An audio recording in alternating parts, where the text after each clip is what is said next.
मी अभिनेता असल्यामुळे माईक कुठे ठेवायचा इकडून सांगायची गरज नाही.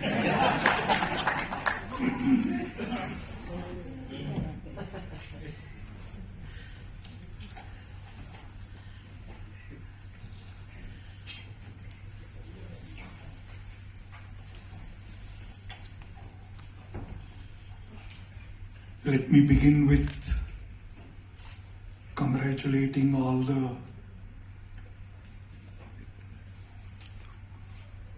Utsav Murtis. I was privileged to hand over their trophies and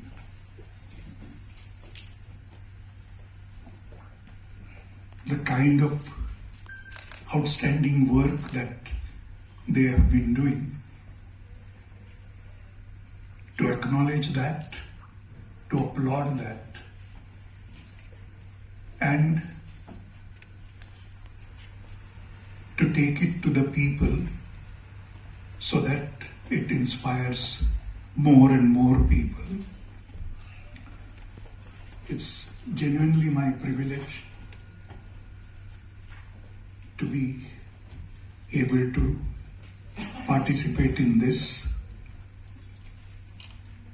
and hand over the trophies.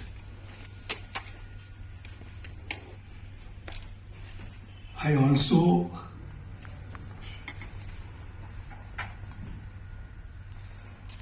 would say that please excuse me for not speaking in either English or Hindi, but I will stick to my mother tongue and speak in Marathi.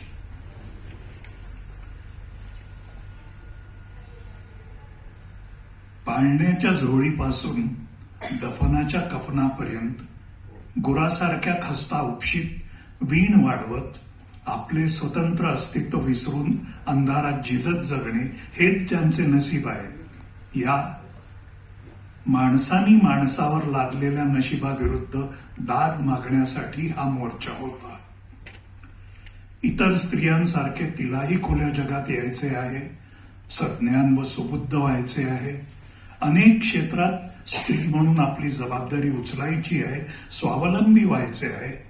हे सारे मुसलमान पुरुषांसकट सर्वांना कळावे म्हणून हा मोर्चा होता. या मोर्चेवाल्या 7 जणींमागे आणखी कितीतरी मनाने उपस्थित असतील. या राज्यात हिंदूंना लागू असलेला द्विभार्या प्रतिबंधक कायदा मुसलमानांनाही लागू करण्यात यावा या मोर्चाच्या शाब्दिक मागणी मागे हजारोंचा निःशब्द पाठिंबा होता. म्हणून तर केवळ 7 या मोर्चाला पोलीस अडवशक धजले नाही. आमदारांनी धावत जाऊन त्यांचे स्वागत केले. मुख्यमंत्र्यांनी त्यांची अर्जी जातीने स्वीकारून ती पंतप्रधानांपर्यंत पोहोचवण्याचे आश्वासन दिले. हा होता हमीद दलवाई यांच्या नेतृत्वाखाली 18 एप्रिल 1966 रोजी काढलेल्या 7 महिलांच्या मोर्चांचा वृत्तांत. 60 वर्षापूर्वीची ही ऐतिहासिक नोंद थोर नाटककार आणि विचारवंत विजय तेंडुलकर यांनी त्यांच्या महाराष्ट्र टाइम्स मधल्या कोवळी गुन्हे या सदरामध्ये केली होती. मुसलमान स्त्रीचे हिरावण्यात आलेले माणूस पण तिला हवे आहे हे जाहीर करण्यासाठी त्या 7 मुस्लिम महिलांनी मुंबईच्या रस्त्यावरून चालत त्यांचे प्रश्न समोर ठेवले होते. तो केवळ प्रतिकात्मक प्रतिकार नव्हता, ती खरं तर एक साध होती. त्यांच्या पावलांपेक्षा त्यांचा आवाज पुढे जाईल एवढ्या माफक आशेने त्यांनी आपल्याला हाक दिली होती. आणि आज मी स्वतःलाच एक अस्वस्थ करणारा प्रश्न विचारतोय की त्या हाकेला मी प्रतिसाद दिला का? त्यांना हवी असलेली भरभक्कम साथ मी दिली का? 60 वर्षानंतरही समकालीन मुस्लिम स्त्रीची खरी वेदना मला कळते का? तिचे प्रश्न मला माहीत आहेत का? परिवर्तनवादी, विज्ञाननिष्ठ आणि विवेकवादी हिंदू चळवळीचा एक छोटा कार्यकर्ता म्हणून मला कबूल करावं लागेल की मी माणूस म्हणून, पुरुष म्हणून त्यांच्या हाकेला प्रतिसाद देण्यासाठी कमी पडलो. मी पुरेसे प्रयत्नच मुळी केले नाही त्यांच्या लढ्यात सामील होण्यासाठी, त्यांच्या दुःखात सहभागी होण्यासाठी. या वास्तवामागची कारणं अर्थात बहुपेडी आहेत. मुस्लिम स्त्रियांचे प्रश्न हे त्या समाजाची अंतर्गत गोष्ट म्हणून बघितले गेले. जणू बदलाची, सुधारणा करण्याची जबाबदारी फक्त त्यांच्यावरच होती. हिंदू स्त्रियांप्रमाणेच गरिबी, हिंसा, निरक्षरता, अन्याय, पितृसत्ताक पकड मुस्लिम स्त्रियांभोवती सुद्धा होतीच. पण धर्माधारित कायद्यांच्या विळख्यामुळे त्यांचा संघर्ष वाढतच गेला. नास्तिक असलो, धर्माधिष्ठित कोणतीही गोष्ट वैयक्तिक जीवनात करत नसलो, तरीही सामाजिक आणि सामूहिक जीवनात मात्र त्यांचे आणि आमचे ही दुही देशाच्या फाळणी वेळीच पेरली गेली होती, अगदी माझ्या कातडीखाली सुद्धा. स्वतंत्र भारतात राज्यघटनेने मांडलेली वैश्विक मानवतावादी मूल्य आम्ही सहजी पत्करली, तरी सुद्धा सामाजिक अभिसरणामध्ये त्यांची विरुद्ध आमची ही दुही नकळत पसरत राहिली होती. फाळणीनंतरच्या दंगली, आसाम किंवा पश्चिम बंगालमधला चिघळत राहिलेला बांगलादेशी निर्वासितांचा प्रश्न, बहुसंख्याक विरुद्ध अल्पसंख्याक अशा झालेल्या दुभंगाचा केलेला राजकीय उपयोग आणि पद्धतशीरपणे पसरवलेला धर्मद्वेष, या सगळ्यामुळे माझी धार्मिक अस्मिता काय हा प्रश्न ऐरणीवर आणण्यात दोन्हीकडची मंडळी यशस्वी झाली. त्यामुळे खऱ्या अर्थानं धर्मातीत किंवा निधर्मी व्हायला आपल्याला जमलंच नाही.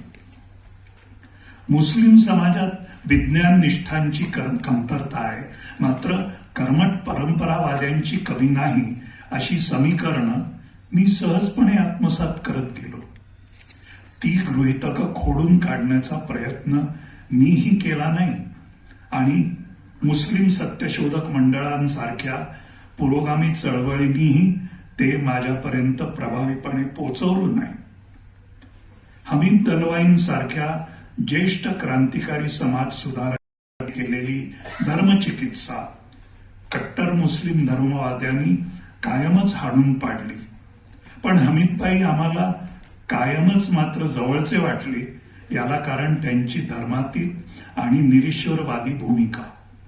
थोडक्यात हमीदभाईंकडेही आमच्या वैचारिक परंपरेतलेच, म्हणजेच आपल्यातलेच म्हणून बघितले गेले.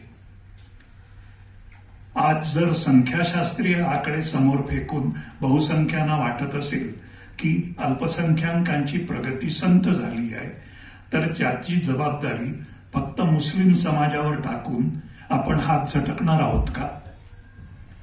मुस्लिम स्त्रीला धार्मिक चौकटीतून मुक्त करायला, तिचं आर्थिक परावलंबित्व कमी करण्यात आपला हातभार किती लागला याचा वस्तुनिष्ठ ओहापोह करणार आहोत का? मुस्लिम आणि हिंदू स्त्रियांमधल्या तौलनिक उन्नतीमधली असमानता हे अपयश आहे, हे मान्य करणार आहोत का? एक भारतीय म्हणून आपल्या एकात्मतेचं ते अपयश आहे असं मला वाटतं. जेव्हा हिंदू धर्माला आधुनिकतावादी, पुरोगामी बनवण्याचा प्रयत्न हिंदू सुधारकांकडून होत होता, म्हणजे विधवा विवाह, केशवपन, सतीप्रथान विरोधी किंवा स्त्री शिक्षणासाठी अथक परिश्रम घेतले जात होते, तेव्हा मुस्लिम धर्मातील अंधश्रद्धांना जुनाट बुरसटलेल्या परंपरावादी धर्मश्रेष्ठेला आव्हान देण्याचा, बदलण्याचा प्रयत्न अभावानेच झाला असं म्हणावं लागेल. कळत नकळत तिथेही हिंदू असलेल्यांचे आणि नसलेल्यांचे प्रश्न एकत्र सोडवण्याचा प्रयत्न झाला नाही. बदललेल्या आधुनिक परिस्थितीचे आव्हान स्वीकारायला मुस्लिम समाज मागे पडला असं वास्तव समोर येत असेल तर त्यामध्ये हिंदू विचारवंतांचा, सुधारकांचा, चळवळीतला एक छोटा कार्यकर्ता म्हणून कदाचित माझाही अप्रत्यक्षपणे हातभार लागला असेल का? हे प्रश्न मला अस्वस्थ करत आलेले आहेत. आज फक्त त्याची वाच्यता करण्याची संधी तांबोळी सरांनी दिली एवढंच.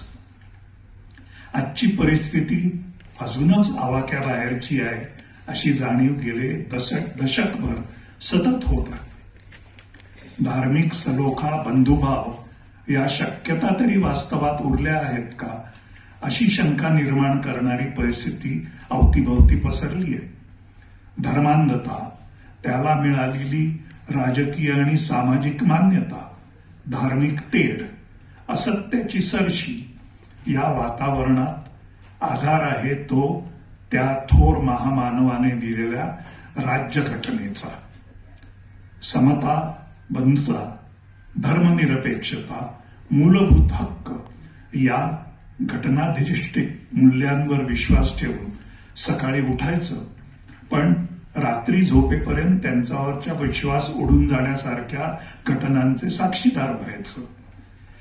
या दोन टोकामधली विपरीत अशांती भोगणं हे माझं आजचं वास्तव आहे.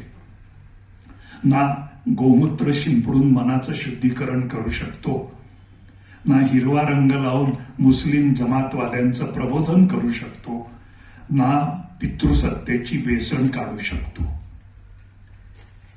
इतक्या प्रतिकूल परिस्थितीत सुद्धा मी आशा गमावलेली नाही. युद्ध, मृत्यू, हिंसा या वास्तवात सुद्धा इराण, अफगाणिस्तान, आखाती देशातल्या महिला चित्रपट माध्यमातून त्यांचे प्रश्न जगापुढे उभे करत असतात. शाहिद, फिराक, मुल्क, लिपस्टिक अंडर माय बुरखा किंवा शहाबानोच्या लढावर आधारित हक असे उत्कृष्ट चित्रपट आपल्या भारतात निर्माण होत राहतात. धार्मिक प्रथा आणि परंपरांचे दाखले देऊन निरनिराळ्या धर्मांमध्ये महिलांना दिल्या जाणाऱ्या असमान वागणुकीविरुद्ध 3 खटल्यांची सुनावणी आता सर्वोच्च न्यायालयात खंडपीठापुढे चालू आहे. एक, शबरीमला देवस्थानाच्या 10 ते 50 वयोगटातल्या महिलांना म्हणजे मासिक पाळी येणाऱ्या महिलांना अशुद्ध मानण्याच्या परंपरेविरुद्ध. दुसरा, दाऊदी बोहरा समाजातल्या स्त्री जननेंद्रियाचं विच्छेदन करण्याच्या खतना या प्रचलित प्रथेच्या विरोधात. आणि तिसरा,